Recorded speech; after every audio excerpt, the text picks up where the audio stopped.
shanii fi nama shanfaan hordofaa irraati dhuftee nama soddoma faagaani. Nama dhibba osoo si hordofan hin gammaddaa? Anillee egaa feemasa ta'uu namaan barbaadaa beekte. Osoo namni meeqa si hordofee feete? Ani yoon yaada xiqqoo takka qabadhee dhufee hoomaan dhufe irratti nama shan taatus akkasuma irrattiin yaada qiyyeessan baasee deemaan nama biraallee baay'ee hottaallee jeen barbaadu.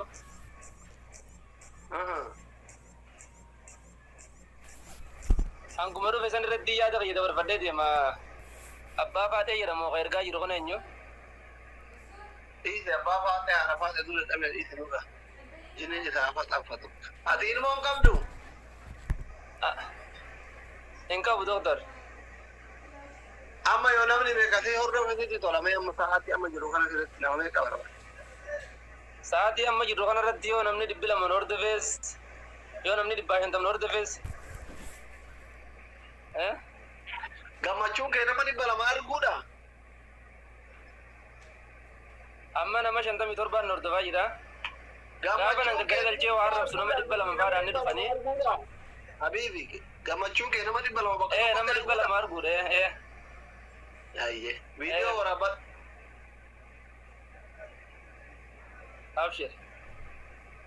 Taappii goraa hundi keessan dhaqaa taappii goraa fi namoota. Hundi keessan achi dhaqaa taappii goraa fi habiibochi. Din jaaladha wallahi. Tokkocha siin tuqina deema. Wallahi rabbumaa jedha deema. Hundi keessan achi dhaqaa taappii goraa. Viidiyoo naannoo baabrees jedha jirtan ijoollee gashti. Hundi keessan taappii goraa fi waraabadhaa isa. Hundi keessan dhaqaa taappii goraa fi. Argitee namoo yaa jirta laan. Hundi keessan taappii goraa fi. Viidiyoo waraabadhu. Amma nama viidiyoo waraabadhaa koo amma nama 160 hordofaa jira.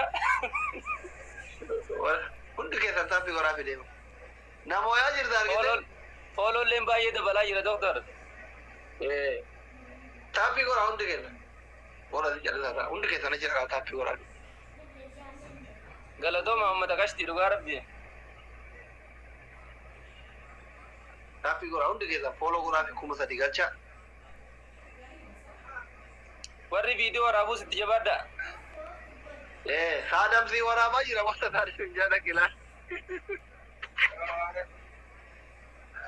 Speed challenge illee dhufee jira doktor. Gandaa booyyee faa. Abaaboo afur fedha. Ilillee afur kennaafi. Hin beeytaa jedha. Ilillee afur kennaafi. Guys, ilillee afur kennaafi. Hoggaa ati jettuun argagaa sirraa hin baradhee doktor. Nama 100 hordofaa jira doktor. Masha Allah, Masha Allah. Guyyaan kee hin barenne reerra. Galatoomi gaa kunuu maqaa keetiin beekte. Har'a guyyaan kiyya bareedee dhugaa. Viidiyoo waraabaa dhugaadhaa fi daqiiqaan dhumaadha.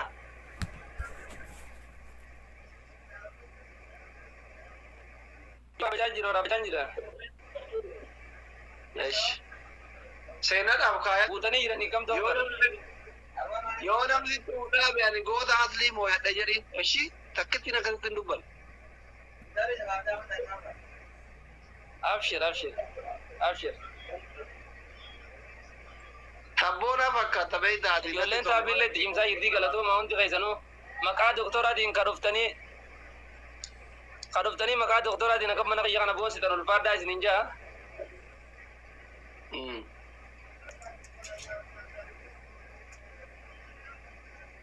Amma gara nama 300 ol dhiyaataa jiraaniin galateeffadha maqaa doktoraatiin warra mana kana dhufeetiin. Ol ka'ii galateeffadhu akka salaamtaa kenniifi akka waraana obootti alaabaa jala dhaabadhu. Mukaan duree maamii. Qullaa jira achi siqduuwwan. Kunta akkaati uffattee saniin uffattee jira bar doktor. Guddisaalee beekte. Amanoo karuusni ho'ise kaa. Guddisaalee beekte. Aye. Kophii goraa jirta. waraabaa jira kun ammaa asirratti waraabamaa jira laal. Okay. Hundi keessan galatooma Oromooti uummata qashti. Asumaanuu na baradhaanis nama keessanii. Kunoo doktorri akkanatti feemasa na godhuudhaaf yaalii godhaa jira. Jabaadhaan jaan isinis. Amma nama meeqas ni ilaalaala? Yeroo jalqabaatiif nama 270 mana kiyyatti arguu bakka takkatti. 300 gaa 300. Yeroo inni 300 gaa screenshot godhadhu viidiyoon hin badaa screenshot. 300 isaaf inni ga'e. Gayuu ka'ee 300 nama 300 gaa screenshot itti nama godhatu jira. Nama meeqaaf? Kaa jira amma. Nama meeqatu? Amma nama 290. Nama kurang. Ay nama 300 fi 34 jechaa jira warri koomentii asii garuu 300 mul'ata. Screenshot qaabachaa jira. Screenshot hin beektu? Jara dure. Akka tigilee beeku. Niin beeka kaasaan jira. Kaas.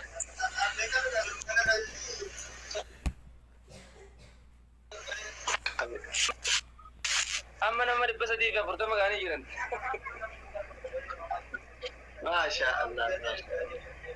Hingga mana? Kasti hundi keessan dhugaa rabbi isiniin jaaladha. Amma nama 350 gaa jirani. Baay'ee gammadee doktor. Wallahi. Har'a doktora mo'adee jira. Galatooma dhugaa rabbi. Doktora naa galatoomeetis. Doktora kanaan Oromoo keessaa qabaachuun CV seenaa ta'eetii fi ummu seenaa wajjin yeroo gabaabaa keessatti rabbiin carraa biyya sanii siif haa kennu waan ati eeggachaa jirtu. Amiin. Akkas rabbi umriillee si haa dheeressu. Amiin. Jiruu bareedduu si haa jiraachisu. Amiin. Akkasi waan ati jibbitu wal sin garsiisi waan ati jaalattu wal sin dabarsin. Amiin. Ijoolleen taabii itti muddaa jirti galatoomaa dhugaa rabbi wanti keessan. Du'aayi godhaaf isinis doktora. Ayyee bakka. Ijoolleen aamin jechaa jirti si. Ayyee. Taatee doktora. Galatoome. No is warning in barbaaduan. Habibi warning in barbaaduan. Eenyu arrabsitaati? Amma qoy sharti. Mee arrabsi deemi? Lufati sharti waliin godhannaa tasgabbaa'ee king miira keessan gadhiise. Shartii maa? Nama awwal shart akhiru salaama jedhan tasgabbaa'ee mee rabbashini. Sharti waliin godhannaa akka tiktokiin kee lamuun gubannee jira. Shartii nana. Laayibii. Kee as kenni dhuguma yaaddee kee as kenni ka kuma afuriisan ka dhibba afuriisan isatti laayibii ittiin seene miira kiyya ibsadha. Yaada kiyya ibsadha. Yoo dhugaa naa yaadde. Ati wado. Si yaada maaf si yaadne maa akka nama tokkootiin. Mubee yaada kiyya maa nan xumursiisne please mubaarakan baay'ee baddala baara wallahi. Amma kaasee nama si jala dubbate nan buusa dubbadhu nasi ammarraa kaasee nan buusa eenyu yoo ta'e abdii kumee muti kafate taara. Inga baraa buun qabu. Annaa amma maaltu si fakkaata awwalu sharta akiru salaama kiingillee as akka mootummaa tokkotti illee shartiidhaan waliin jiraatu qabna. Shartii yoo kaayate namni wal kabajee waliin jiraatu danda'a. Maal goona si fakkaata? Tiktokii kiingi namni kamuu akka jalaa hin gubu. Nama jalaa gubu yoo argina ammoo hin balaaleffanne. Inni illee sirbuu mirga qaba akka nama kamiitittu. Garuu yeroo sirbu san uffata sirbulee kana lafa nuu taa'u. Inni illee jecha sirbuu mirga guutuu qaba. Indoom ani waan danda'een Dubaay fidee Burji Khaliifaa jala akka sirbu haala mijeessaafi. Garuu uffata sheekolee kana lafa kaa'ee haa sirbu. Uffata lafa keenyaan baandii guutuu bitaafi. Uffata lafa keenyaan baandii muuziqaa meeshaa muuziqaa guutuu bitaafi. Jaakeetti akka Shaaruk Khan fa'aa godhatu laal artistoonni Itoophiyaa takka kan godhanne biraandii natu Dubaay itti ergaaf san godhatee uffata hidhee. Garuu ani wanti isarraa mormu waa takkaa fi takka qofa rakkoo biraa kiingii walitti qabu. An takka gaafa kiingummaa isaallee mormine kiingii ta'a jennaan ta'e yoo rakkoo qabaa bishaan jennee. Kasii gadi uffata hin qabne iyyuu meeqatu kiingii ta'e. Haile Sillaasee Haile Maarabiyyuu kiingii ta'e. Garuu uffata kana bicha shartiin nuufi kamaaliin jidduu jiru kana booda akka fedhe sirbu akka fedhe ta'u tiktokiin isaallee jalaa gubatillee hin qarqaarraan nama isa tokkollee arginirraa dhorgina garuu uffata kana innillee lafa nu haa kaa'u kanaan wal kabajinee waliin jiraatu dandeenya nu gaafadhu mubaaraki. Ayyee ammaan gaafadha ofii keetii gaafadhu malee tiktokii kiyya fe'umsa tokko hin jedhee shartii kana yoo waliin godhanne sii ta'a si waliin dhaabata. Naxalaa zeemaa keessa kaleessa waraabee sanas ayyee naxalaa zeemaa keessa siifa maxxansiisaa. Dura dhagaya siireesii dubbatee fitemna sagalee kiyya kanaa waraabani dhagaa ilmaan Oromoo. Duraani irra diddiibaan dubbadhu ana qajeeltuun dubbadhu ani artistii miti. Dandeettii sirbuun qabu. Ka sirbee artistoota Oromoo jalaa sheer godhu uffata sirbaaf hin bitan. Akka namni kamuu uffatu, akka namni kamuu ibaadaa amantii ofii ittiin geggeeffatu yeroo maraa uffadha. Yeroo waan kana sheer gootu uffata kana lafa nuu kaayi isin yoo nama uffata kabaju taate uffanni uffatatti beekaan ka kabajamu. Amanticha sanii namnummaan tokko ol ka'ee uffata kana uffatee dhugee yoo gangalate amantii keenya maqaa balleesse wani jedhamu ana gannaan ta'u.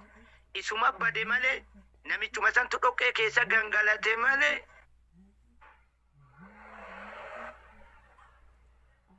amantii dunyaa kaftee kafartee rabbi irraa uumaan balleessa. Rabbiillee uuma tokko jedhisan. Yaada kana waan amanuufan. Ani yeroo uffata lafa kaayii masqala hidhadhu maalii hidhadhutti deemaa jirtan. Awwaan amantiin uffata namni amantii kamuu uffatuun uffadha. Uffata na fakkaatuun uffadha. Areedallee sunnaadhaan margite. Ani nama salaata shanan salaatu. Siigalee ani shartii uffata lafa kaayii jettan yoo carraa argadhe qaa'aa Malik Abdul Aziz ka'aama burjii bira jiru kana dhaqee jara waliin akkanumatti gidee jarri akkanatti tumansan kilaas maalisan dhaqee isinii wara. Dhageettanii yookaan waan namni hin godhin hin goone. Lakki sirbuma afaan Oromoo kana sheer hin godhin yoo jettan na dhoorguu hin dandeettan. Jara santu Oromoo. Oromoof hidhaman. Oromoof dalagan. Oromoof sirban. Oromoo san keessa an hawaasa Oromoo kana.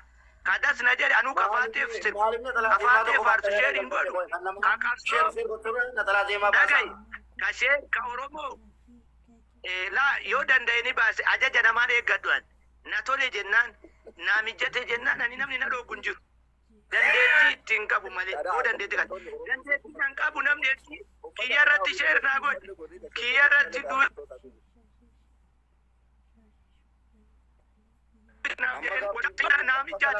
shartiin amma Nasrii Haanolee kaa'e kun neemar waan fudhatama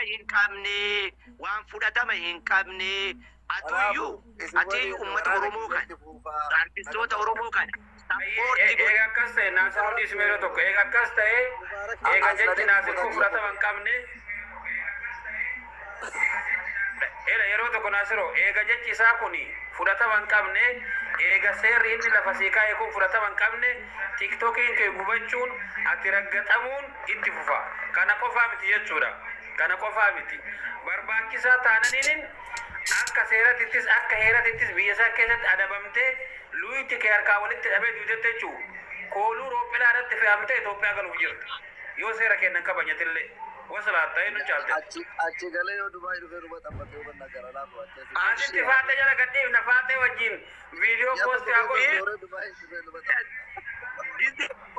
Abbaa ta'e rakkoon hin jiru safara faatee geessina. Haa wajjin footoo poostii godhaa oolu. Makka haa ba'u malee.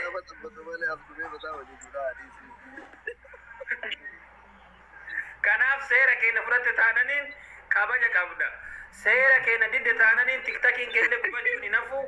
Namni illee si raggatuun hin hafu. Leenci illee hin jiru. Dhaatuun dhaatatti kunillee fudhatama hin qabu.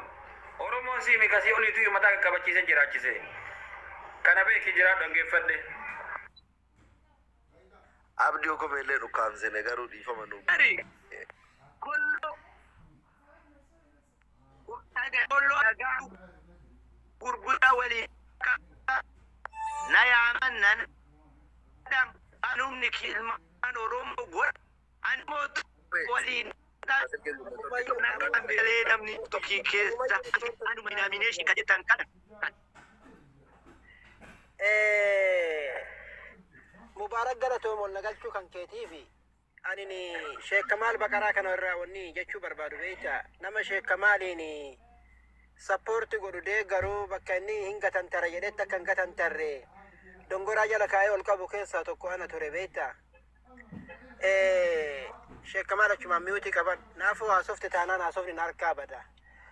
Lammaffaa Sheek Kamaal ammootu silaa namni sirba kana diyuutii godhee sirba kana waan garagaraa jechuun waan sirbi sun jedhullee hin beekaa irratti waa waraabuu anaa beektaa umrima ijoollummaa kanaan mee lakki sirba waraabuu irra waanuma xiqqoo isii yoo dibbeellee of keessaa qabaatte waan gara rashiidaatitti harkattu tana waraaba jedhaa guman qaraane sanitti waan akkasi san jala fiiga. Kanuma qululluu ta'ee dhaabadhu kana kanuma amaamaa koffiyyaa waan akka madawwaraa ofirraa hin qabne kanayyuu waan akkasi sanniin jala fiiga. Maaliif jennaani xiqqoon si waan sodaa rabbii wayina keessa dhagamte waan na fakkaatu. Deebisi moo beenaa sadi nuun deebisi. Gabboo afaan kana. Sheek Kamaal jechuun ammoo Sheek Kamaal tiktokii isaa miti amma anummaanuu itti garagalfadhe beektaa mataan isaatu gubachuuf jiraata. Maaliif jennaani gaa'e bakka utubaa na gadhiibaniif gadhiisan qabaa.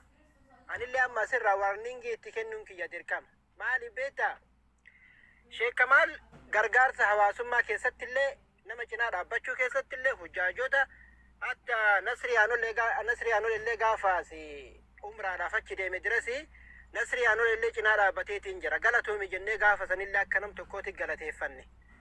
Waan gaarii hojjetee hujjaajota illee bira dhaabbatee jennee qalbii nutti horee ammallee miskiinummatu qalbii isaa tana keessa mul'ata jennee miskiinummaa saniin fayyaalummaa saniin waan sirbi kun jedhu iyyuu beeku sirbummaan sunu waan nashiidaa fa'aa jedhaaru se'eetiin namni ijoollummaa irraa sirba dhageeffataan guddatin kun beektaa sirbillee yeroo tokko tokko nashiidaa itti fakkaataa bare dibbeen sunii yoo babbareeddee itti dhagamte sanfaatu itti fakkaateetiin akkas godhata jennee yaan ammoo wanni sun haraama faayidaa siif hin qabdu sirraan deemtu sirraan maltu namuu bakka dhaabatu qaba bakka irraa tolu qaba waan sanarraa dhaabbadhu gaafa jennuun lakki bubuqqisii gogombisiin tun ammootu naa taati jechaa gaafa taate siin taatu jennee dura dhaabbachuu danda'uu qabna nu maaliif jenna qooda isaa innillee bakka irraa tolu qaba nullee bakka irraa tolu qabna amma osoo sirbe irraa tolaa bare jechuun agasun daaree dallee agas hin qabu koffiyyaa amaamaa waan argiteerta waan gaarii narraa calaqqisiisuuf irraan qabu inni ammootu inumaa bira dabree ka aalimni ittiin ol ba'ee kutubaa ittiin godhatee sirbe jechuun ammootu Sabanu qiyama kun amma qiyamaa irraa dhumaati beeki bar wanni kun amma waan dhumaati dhuguma rabbiititti amma Ameerikaan tuni girgiraa utti jirti bakkee garagaraatitti obomboleettiin garagaraa lafti kun ol garagalaa gaddeebi'aa jirti bakkeen mara gubate kun amma ilaa yoo qiyamaa jechuu dandeessa barama waan kanaan beeknee waan san keessa himuu haa dadhabnu malee namni waan kana silaa nutti himuu qabu amma eenyu Sheek Kamaal waan gaarii hojjedhaa waan namtuu irraa fagaadhaa sirba jalan deeminaa nashiidaa jala deemaa jedhee namni silaa nu gorsuu qabu eenyu mataa isaati. Sheek Kamaal kaminni abdii yediifa mali Sheek Kamaal kaminni gubuun itti fufa jechaadhu maaf beektaa abdii Sheek Kamaal kaminni Rapper Kamaal jechuu barbaadeeti. ani rapper illee Sheek illee beeku King Kamaal hin bicha beeka yaa'u Sheek addayyoo qabaate dheete King jedhi malee Sheek hin jedhin kan jechuun mallattoo sheekaa irratti erga jecha maafi beektaan waan akkasii sallaalaa guddanne maaf akkas jennaa bar keessa san beenu. Hukumee gaafi si gaafadha dhiifama wajjin gaafii yaadallee jechuu gara tokkooni. Amma Kingi Kamaaliin kuni biyya Su'uud Arabiyaa san keessatti hin dandeessifne biyyi xiqqoo fataraa qabdu biyyi faaxeen wayyaa qabdu dabbaa agarsiisaa deemtullee biyya keenya kana bulchiinsa keenya Naasirii wajjin mari'attanii ispoonsara taatanii gara sii fiddanii huccuu agartee itti binno osumatti ilaallaa rakkoon qabu miidiyaa irratti naasofnu saayizii isaa wajjin amma inni jala kanallee qallatee irra na furdata huccuu binne erginaaf hin taatu wal harkaa baxaabbatti yoo as finne asitti faaxee wajjin viidiyoo waraabbataa poostuuf godhe maal akkasi wayyu achi jiraatee achitti rakkachuurra ispoonsara gootanii yoo kana fiddanii wayyu. Baajata barbaachisu waan nu ga'uuf nutti himaa baajata nuti asii ramadaa rakkoon hin jiru. Ayyee bulchiinsa keenya wajjin dubbadhaa Suud Arabiyaa keessaa baasaa hasaa dhufu. Abudaabii fi Chaarjaa keessa bakka laallafi. maarree waan goonu waa takkitti dubartii walumaan mari'annaa awwal ishee namni kun nama shartii nu dhiyeessineef hin feene nuuf isa jiddu amma Raashiyaa fi Yukireeni nuufi Kingi Kamaal jechuun inni Raashiyaa illee haa ta'u Yukureen illee haa ta'u nuuf inni Raashiyaa fi Yukureen sa'aatii ammaa kanatti. Maaliif yoo jettanii nuti karaa dippiloomaasiitiin karaa nagaatiin rakkoo isaaf warra tiktokii kana jidduu jiru rakkoo nuuf isa jidduu jiru xumuruudhaaf shartii kenneef tiktokiin keellee gubatuu hin qabu kana booda yoo gubatillee si waliin dhaaban namnillee daangaa sitti darbuu hin qabu si tuquu hin qaban si yoo barbaadde sirbuullee mirga qabda akka nama dhuunfaati garuu uffata kana nuti waa takka bichaa sirraa barbaadna wanti sun uffata kana bichaa lafa kaa'ee uffata raapparii Dubaayii si ergina artistoonni gurguddaan addunyaa ittiin sirbitu jenneen lakki shartii kana hin fudhadhuu jedhe akkamiin nama kanaan walii galuu dandeenya. Tarii qaama sadaffaa qopheessine Yamanii deemnee waliin teennee mari'annu malee. Naasir akkana goonoo sponsor goonee gara Dubaay haa dhufu Dubaayitti uffata gara laafoon uffata isaa saayizii isaa hodhee haatti booda deemee Jaappaan ollee takka gadhiisu osoo kana lafa kaaya jedhee eessatti uffata aartistoota orjinaala binnaaf ka jedhu silaa gara waliigalteetti deemuu dandeenya biyya kamitti irra uffanni aartistoota orjinaalii babbareedan inni kana lafa kaa'uu jedhe wallee jalqabaa inni garuu Jaappaan deemee akka raappara nu dalagu akka inni huccuu kaalafa nuu kaa'u warri waa kennu guyyaa waa qabaattan leenjatti darbaa ofiin warra kennee huccuu yaafata akkasitti viidiyoo waraabbannee lake barabaa maaliin kadhannaa rabbii jedhe kadhaa miti amma kun shartiidha malee waliigaltee dippiloomaasii waliigalla malee kadhaa nu fakkeessa amma gubboo malee deemtu kaabar seerumoota kiingii kana gubboo malee deemtu jalattiin haraam hin beeytanii kiingiidha malee maqaan Sillaasee yoo katumaale saawulaati jala deemaa turan akira shintibee deemaa awwaalanii maal kiingii qabtu barakate. Mana barumsaa yuunifoormii malee godhattee seenta manni barumsaa yuunifoormii barbaachisa.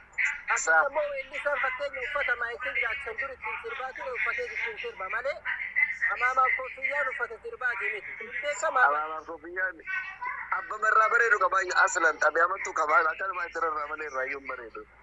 Amma sheensaa faatii yoo uffattuun argitu laal nuura wayitu irraa ifa. Nasri Bengadda foto wayii qaba keessi kan maxxansa. Akka gaariitti koofiyyaadhaa fi surree jiinsii koofiyyaa namni uffatee akka gaariitti deemaa ture Bengadda. Akka gaariitti. Wallaahi kamaa jecha yoo uffata normaali uffatee deemu araadaa wayii na fakkaata anayyuu das na jedha bakka. Ilaala yeroo baay'ee jecha amma reefu tisheertiin ta'u akkam bareeda. Amma uffata kana uffatee ture jennaani. Yeroo leenjisa ijoollee taphaa faafoo deemu akkasitti tolu. Yeroo akkas bakka ispoortajaa fakkaatee deemu sana irraa bareeda kiingiin jecha. Amma garuu uffannummaa nurraayyuun bareedu isaa sadan namarraa bareedu amma ishee ibsaan faatii uffattee deemu laal nuura wayiitu irraa efa uffata kana jechaadha. Kiingeen irra laalin nama keessaa mul'atu. Nasri DJ Khalid fakkaata bar yeroo gartee uffatee amma dhagaa qaataa softanii haasawaan qaataa softan kun haasawaa miti kiingi fudhataman qabu haasawni keessan rakkoo dubbataa jiru dhiiftanii waan biraa qottan rakkoo kiyya kagad anaa mubaarakiin jidduu nagaa buusa namni toktokii kiyyatti dhibee ta'e isin nagaa buusu toktokii 100 irraa naa fuudha toktokii tokko ka gube isa 100 3 4 qaba tokko naa kennu yookaan asliin naa kennu sharti dhabu rabshattaan dhalatee Kakuma kudhanii qaba rabbinaan kennisinka. kakuma kudhaniitimi Kakuma lama siin kenna. toktokii kiyya galaafattesi Please, ani galgala leenca siin kenna mana koo siin kenna dhugaa utuu ati jiru ati akkas hin taatu dhugaa ishee kamal ani baay'ee garaan Wallahi laazimin kennu. toktokii kiyya gubdanii toktokii kiyya ka gube garee kana namni asira jiraatu na dhoogaa jiru jara kana seema soota kanii gizee meeq nasri anuri afaan bahee manan jedhe yoo waan ati goote du'itu godhadhe uffanni sirraan bareedu denomination kanaa miti ka gube mubaarakii jedha ifaan ifatti rakkoo isini wali sodaatina haqa walitti hima maaliif jennaan dhufee giftii naa kennee naa jedhi mee jedhe umaan hin beeyin maal jedha baran gizee arge sheer godha malee sirbuun beeku mee akkas jedhi odeessa qof akkas jedhi itti maxxansee waraabbatee suuraa kiyya irratti hidhatee maxxan maal gootanii anatti as abdan maal gootan Giftii dhibba lama sii kenne jennaan obboleessa kootu. dhagayi Waalaikum assalaam. warahmatullahi wabarakatuh. Nuti qabadha.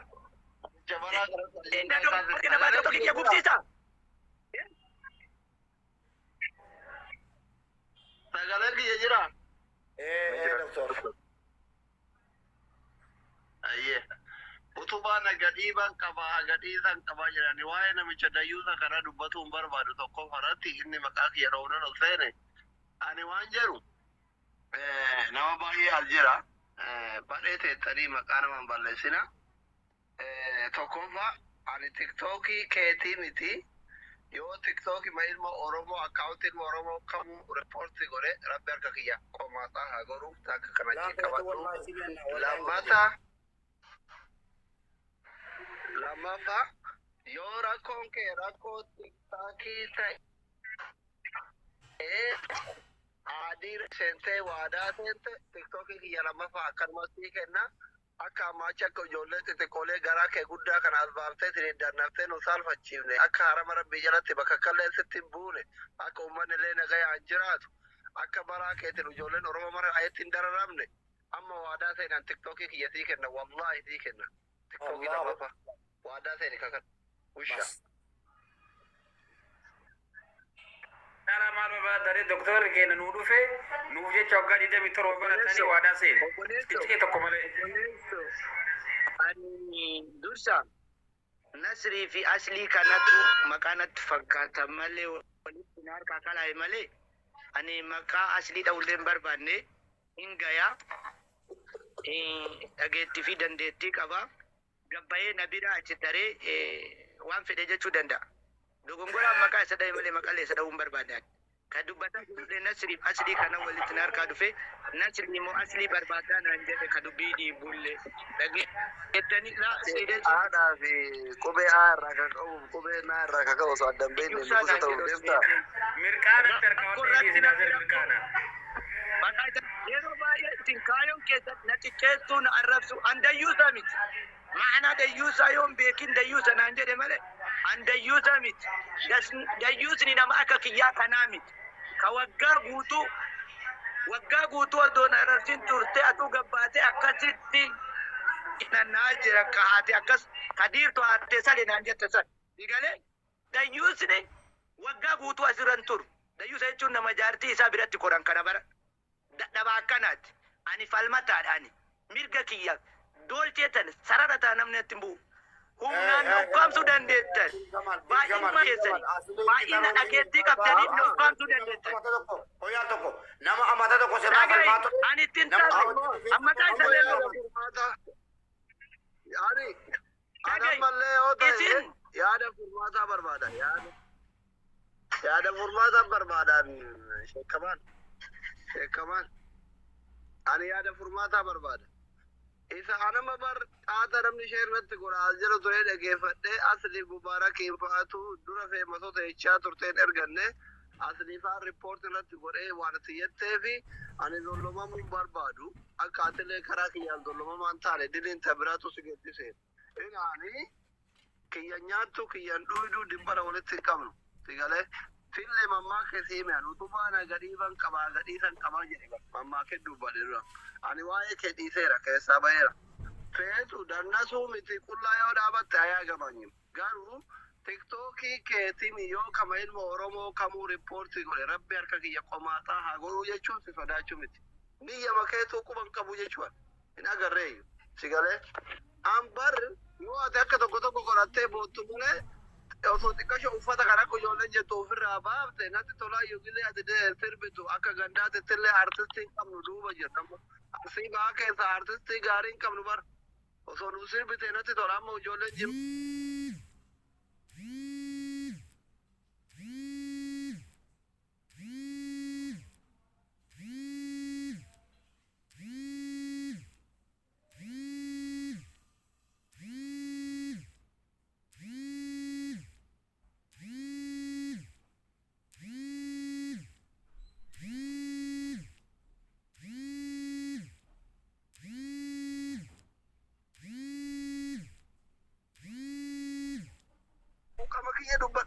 Kubata kiyyan beeytu faaraan ta'in waan wayii dhabee gubataaraan siigalee polotikaan beeytu gisee namni aaree waa dubbatu. Siigalee amma ati warra as keessa jiru kana keessa dhagayi anaaf tametti anta warra ammoo asirratti jiru keessa kunoo caffee faarra hundarra anaaftametti aanta lafaan jechuu anaaftame profeesarii kanatti dhalootati. Ani gatiin jechuu barbaadu rakkoon kee yoo rakkoo tiktaakii ta'e tiktaakii kiyya kalamaffaa 70,000 sii kenna. Nama walitti hin bu'in akka nama kamiitu isteeppii kee amantii qofa osoo hin taane namni isteeppii ofii jiraata bara. Sagaleen kiyya jira isteeppii kee eeggattee ati amma isteeppiin kee umrii 50 keessa jaarsota umrii 50 wajjin faxaa jettee haadha hiriyoota haadha teennaa akkoo teene nu taatu janataa yoo jiraatte rakkoo miti. Isa gabbuutee akka ilmoo xiqqaatti daa'ima dhalateetitti uffata guddaa kana guddattee zarraaf naqabaa ganna dhiisaa jettu kana saalfanne malee hin dandasinii miti qullaa yoo dhaabatte rakkoo miti garuu sirraan bareedu. Maaliif yoo jette akkaataa ati uffattu kanaa fi akka ati gorsantu maachi waliin goone riimaash gochuu qaba wanni gootu tokko. Ati amma osoo akka teettee nu gorsitee nu arrabsite yoo suusii arraballee qabaatte haajaa keessa bayattee rakkoo miti.